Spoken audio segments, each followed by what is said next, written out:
तो last video में हमने देखा क्या होता है चेन रूल का फॉर्मूला, पर उसके क्वेश्चंस कैसे सॉल्व करें। So hi all, this is Imran Pawar and today in this video we are going to talk about some practice questions related to chain rule.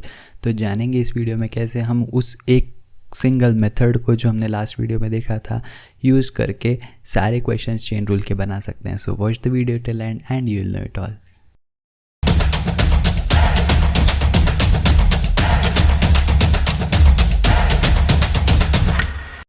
So here I have question number 1 on my screen जिसमें बोला गया if 20 men finish a work in 60 days in how many days will 30 men finish the work। बहुत ही simple सीधा ratio proportion का question मुझे पता है। यहाँ पे दो पैरामीटर्स गिवन है, एक है मेन एक है नंबर ऑफ़ डेज़।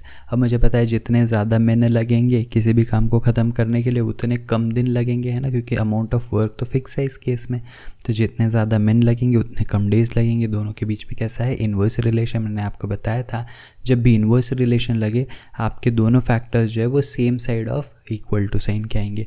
तो मैं क्या लिख सकता हूँ men 1 into day 1, है ना। क्यों? क्योंकि नंबर ऑफ़ मैन और नंबर ऑफ़ डेज़ ये इन्वर्स रिलेशन में होते हैं ना। तो इन्वर्स रिलेशन में जब मैं इक्वल टू साइन रिप्लेस करूँगा तो मेरा इन्वर्स वाले जो इन्वर्स रिलेशन में वेरी करने वाले जो दो नंबर्स है वो साथ में आके मल्टीप्लाई हो जाएंगे, है ना।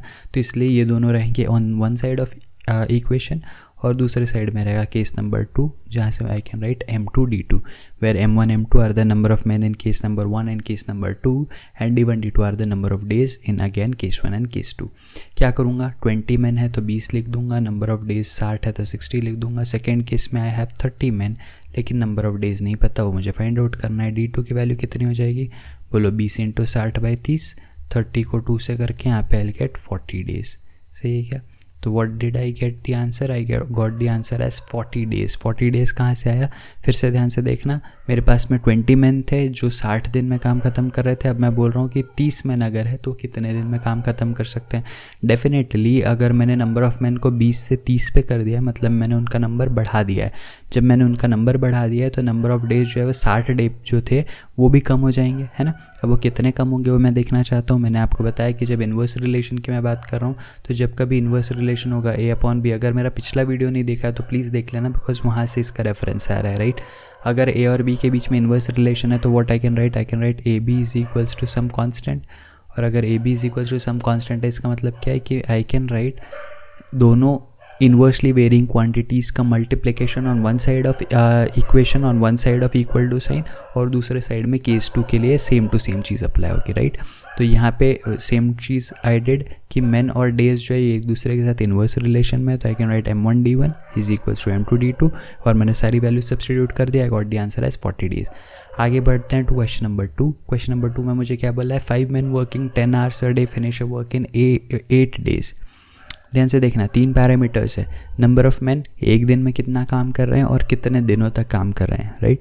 नंबर ऑफ़ मैन एक दिन में कितना काम किया और कितने दिनों तक काम किया, 3 पैरामीटर्स है। फिर से ध्यान से देखना कौन कौन से पैरामीटर्स है। एक है मैन, एक है एक दिन में उन्होंने कितने देर काम किया दैट इज़ टाइम, और कितने दिनों तक काम किया दैट इज़ डी। अब इसमें रिलेशन पता करते हैं। रिलेशन कैसे आएगा ध्यान से देखो। अगर मैं यहाँ पे लिख रहा हूँ men 1 फर्स्ट केस का तो मैं इक्वल टू के दूसरे साइड डेफिनेटली लिख दूंगा m2 दूसरे केस का, राइट। हमेशा केस 1 एक साइड में केस 2 दूसरे साइड में। कोई भी एक चीज़ से आप स्टार्ट करेंगे तो जैसे इसमें men टाइम और डे है तो पहले मैंने men से स्टार्ट किया तो मैंने केस 1 के men एक साइड में रख दिया, केस 2 के men दूसरे साइड में रख दिया, राइट। अब मैं देखता हूँ second quantity which is hours. Hours क्या है बेसिकली कितना टाइम मैं एक दिन में लगा रहा हूँ। अब ये मेन के साथ कैसे वेरी करेंगे ये बताओ। जब नंबर ऑफ़ मेन बढ़ेंगे, है ना, अगर लेट से मेरे पास फिक्स्ड अमाउंट ऑफ वर्क है तो जब नंबर ऑफ़ मेन्स बढ़ेंगे तो एक दिन में मैं कितना काम कर सकता हूँ वो भी कम हो जाएगा, राइट। अगर नंबर ऑफ़ मेन मैं बढ़ा देता हूँ सेम काम करने के लिए तो एक दिन में मुझे कम टाइम काम करना पड़ेगा फिर भी मैं काम ख़त्म कर पाऊँगा, राइट। मतलब मेन और टाइम पर डे जो है इनमें अगेन इन्वर्स रिलेशन है तो ये again same side of equation पे आएंगे, है ना, same side of equal to sign आ जाएंगे। तो I can write here t1 and I can write here t2। So I hope आपको ये समझ में आ रहा होगा कि मैं कैसे लिख रहा हूँ, है ना। क्या किया मैंने सबसे पहले 2 केसेस के m1 m2 जो है उनको इक्वल टू के दोनों अलग अलग साइड लिख दिया और उसके बाद में मैं डिपेंडिंग अपॉन ये डायरेक्ट वेरी कर रहा है इनडायरेक्टली वेरी कर रहा है क्वांटिटीज़ बाकी की लिखते चले जा रहा हूँ। अगेन जैसा कि मैंने आपको पिछले वीडियो में भी बोला था I am not expecting any of you to remember और रटोफाई एनी ऑफ द फॉर्मूला है ना, रटोफाई is just a word, I just made up अप। तो मैं कोई भी फार्मूला आपसे एक्सपेक्ट नहीं कर रहा कि आपने याद करना चाहिए। Instead I am thinking and I am willing to do this thing कि आप लोग हर सिचुएशन में हर क्वेश्चन को देखते हुए खुद के हिसाब से फार्मूला टाइम पे डिराइव कर सको और उसमें वैल्यू सब्स्टिट्यूट करके आंसर निकाल सको, राइट है क्या? अच्छा, coming back to the question, मैंने आपको बोला कि जैसे जैसे नंबर ऑफ मेन बढ़ेंगे तो आपको एक दिन में कितने घंटे काम करना है वो ऑटोमेटिकली कम हो जाएगा। तो इसीलिए इनके बीच में इन्वर्स रिलेशन होगा। तो अगेन ये सेम साइड ऑफ इक्वेशन पे आ जाएंगे। तो M1 और T1 जो है दोनों सेम साइड पे आ गए, M2 और T2 जो है वो दूसरे साइड में चले गए। नेक्स्ट मेरे पास क्या है, कितने दिनों तक काम होगा। अगेन सेम चीज़ कि अगर नंबर ऑफ मैन जो है वो बढ़ेंगे तो number of days required to finish the work कम हो जाएगा। तो अगेन इनके बीच में भी इन्वर्स रिलेशन, तो ये भी सेम साइड पे आ जाएंगे। तो I can right D1 here and I can right T2 here. तो ये बन गया मेरा formula for this particular question. इसमें मैं सिंपली वैल्यूज पुट अप करूँगा and I will get my answer. 5 man है, 10 घंटे एक दिन में काम कर रहे हैं और 8 दिनों तक काम कर रहे हैं। सेकेंड सिनारियो में how many days will be required to D2 जो है ये अननोन है मेरे लिए। To finish work if 8 man are working for 5 hours a day. तो मुझे D2 की वैल्यू निकालनी है। D2 की वैल्यू कितनी हो जाएगी, 5 × 10 × 8 अपॉन 8 × 5। आई होप समझ में आ रहा होगा। 8 से 8 खत्म हो जाएगा, 5 2 × 10 हो जाएगा and I will get 10 days as my answer. तो मुझे सेकेंड केस में कितने दिन लगने वाले हैं, 10 डेज। क्या किया मैंने, अगेन सबसे पहले डिपेंडिंग अपॉन डायरेक्ट रिलेशन और इनडायरेक्ट रिलेशन, डायरेक्ट प्रोपोर्शन और इनडायरेक्ट प्रोपोर्शन पे बेस्ड मैंने पहले एक फार्मूला बना लिया और उस फार्मूला के बेसिस पे मैंने वैल्यू सब्स्टिट्यूट करके मैंने अपना आंसर निकाल लिया, राइट।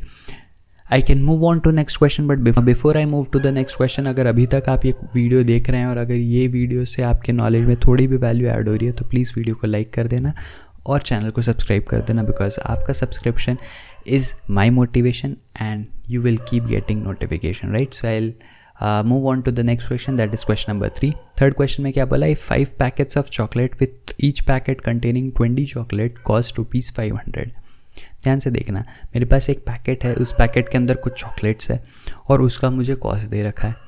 अब मैं नंबर ऑफ़ चॉकलेट्स जो है, टोटल नंबर ऑफ़ चॉकलेट्स और कॉस्ट के बीच में अगर रिलेशन देखूँ तो अगेन ये डायरेक्ट रिलेशन है, ये इनडायरेक्ट नहीं है, डायरेक्ट रिलेशन है। जितनी ज़्यादा चॉकलेट उतना ज़्यादा कॉस्ट, राइट। यहाँ पे टाइप्स ऑफ चॉकलेट नहीं दिए तो definitely they are talking about identical chocolates. तो जितनी ज़्यादा चॉकलेट्स उतना ज़्यादा कॉस्ट, सही बात है। तो मैं क्या करूँगा, सबसे पहले मैं लिखूँगा नंबर ऑफ़ चॉकलेट्स, है ना। नंबर ऑफ़ चॉकलेट्स जो है यहाँ पे मैं लिख देता हूँ number of chocolates in first case, और इनका डायरेक्ट रिलेशन है किसके साथ, कॉस्ट के साथ। तो डायरेक्ट रिलेशन है तो ये ऑन दी अदर साइड है ना, on the opposite side of equal to sign होंगे। तो मैं यहाँ पे लिख देता हूँ कॉस्ट 1, सही है। और सेकेंड केस के लिए अगेन नंबर ऑफ़ चॉकलेट्स, है ना। दोनों केसेस ऑफ कोर्स दोनों केसेस की क्वांटिटीज़ अलग अलग साइड पे आएगी। तो number of chocolates in second case यहाँ पे मल्टीप्लाई हो जाएगा कॉस्ट इन सेकेंड केस, सही है। अब इसमें मुझे वैल्यू सब पुट अप करनी है ना, क्योंकि सेकंड केस में मुझे क्या बोला है, how much will 10 packets of chocolate with each packet containing 25 chocolates cost. अच्छा, तो यहाँ पे मेरे पास इक्वेशन बन के रेडी हो गया है। Number of chocolates in first case कितना है, 5 पैकेट है, हर पैकेट में 20 चॉकलेट्स है। तो नंबर ऑफ़ चॉकलेट्स कितनी होगी, 5 × 20। और कॉस्ट सेकेंड वाले केस में कितना है, how much will it cost, ये जो है कॉस्ट 2, ये ही अननोन है जो मुझे फाइंड आउट करना है ना। सेकेंड केस में कॉस्ट कितना होगा यही मुझे फाइंड आउट करना है। फर्स्ट केस में कॉस्ट कितना था, 500 रुपीज़, तो यहाँ पे I put up the value as 500। और number of chocolates in case 2 कितना हो जाएगा, केस 2 में मेरे पास 10 पैकेट है, हर पैकेट में 25 चॉकलेट है। तो आई कैन राइट 10 × 25, सही है। And here this way I will get my answer. तो कॉस्ट का आंसर वैल्यू कितना हो जाएगा, कॉस्ट 2 है ये सेकेंड केस की कॉस्ट, ये आ जाएगा 500 × 10 × 25 डिवाइडेड बाय 5 × 20। 10 से ख़त्म होके 2 हो जाएगा, 5 से ख़त्म होके 100 हो जाएगा, यहाँ से ख़त्म होके 50 हो जाएगा। तो I will get 50 × 25 as my final answer, which is nothing but 25 × 5 is 125 with 1 0. So cost in second case would be 1250 rupees. सही है। देखा आपने, बहुत आसान सा सवाल था। क्या किया मैंने, सिर्फ और सिर्फ रेशियो प्रपोर्शन वाला कॉन्सेप्ट लगाया चेन रूल में and I got the answer. है तो चेन रूल में क्या होगा, chain rule is all about सिर्फ रेशियो प्रपोर्शंस का ही खेल है। आपको सिर्फ देखना है कौन सी चीज़ किसके साथ डायरेक्टली वेरी करी है, इनडायरेक्टली वेरी करी है, उसके अकॉर्डिंग आपको एक इक्वेशन फॉर्म कर लेना है। जैसे आपका इक्वेशन बन जाए आपको उसमें वैल्यूज पुट अप करना है and you will keep getting answers. Let's move on to the last question of this video, जिसमें मुझे बोला गया है there are 5 painters who are painting 7 houses in 10 days। तो अगेन मेरे पास पैरामीटर्स क्या क्या आ गए, number of painters, number of houses and number of days required. ठीक है, तो मैं क्या करता हूँ, पेंटर्स को P लिखूँगा मैं, है ना, हाउसेस को H लिखूँगा मैं और डेज को D लिखूँगा मैं। सही है। अच्छा, पहले पेंटर्स की बात करते हैं। तो painters in first case equals to painters in second case. ठीक है, दो डिफरेंट केसेस इक्वल टू के ऑपोजिट साइड में रहेंगे ऑफ कोर्स। अब मैं बात करता हूँ नंबर ऑफ हाउसेस की। जितने ज़्यादा पेंटर्स उतने ज़्यादा हाउसेस पेंट हो सकते हैं। सही है। तो इनके बीच में क्या रिलेशन है, डायरेक्ट रिलेशन है। तो इनके पर्सन या कितने पेंटर्स है, painters and number of houses, ये दोनों क्या रहेंगे, opposite side of equal to sign रहेंगे। तो अगर P1 लेफ्ट पे लिखा है तो H1 राइट पे लिखा जाएगा, और अगर P2 राइट पे लिखा है तो H2 जो है वो लेफ़्ट पे लिखा जाएगा। सही है। आई होप ये चीज़ आपको समझ में आ रही होगी। मैंने क्या बोला, P1 के साथ डायरेक्ट प्रपोर्शन में H1 है, तो P1 अगर लेफ़्ट में है तो H1 जो है वो सामने चले जाएगा। वहीं पे P2 अगर राइट में है तो H2 जो है वो लेफ़्ट में आ जाएगा। सही बात है। और फिर सेकेंड एक और फैक्टर जो मुझे इंक्लूड करना है, that is number of days. Again क्या करना होगा, जैसे ही नंबर ऑफ़ पेंटर्स बढ़ेंगे तो नंबर ऑफ़ डेज़ रिक्वायर्ड कम हो जाएंगे, है ना। तो अगेन इनमें इन्वर्स रिलेशन है, तो ये सेम साइड पे आएंगे।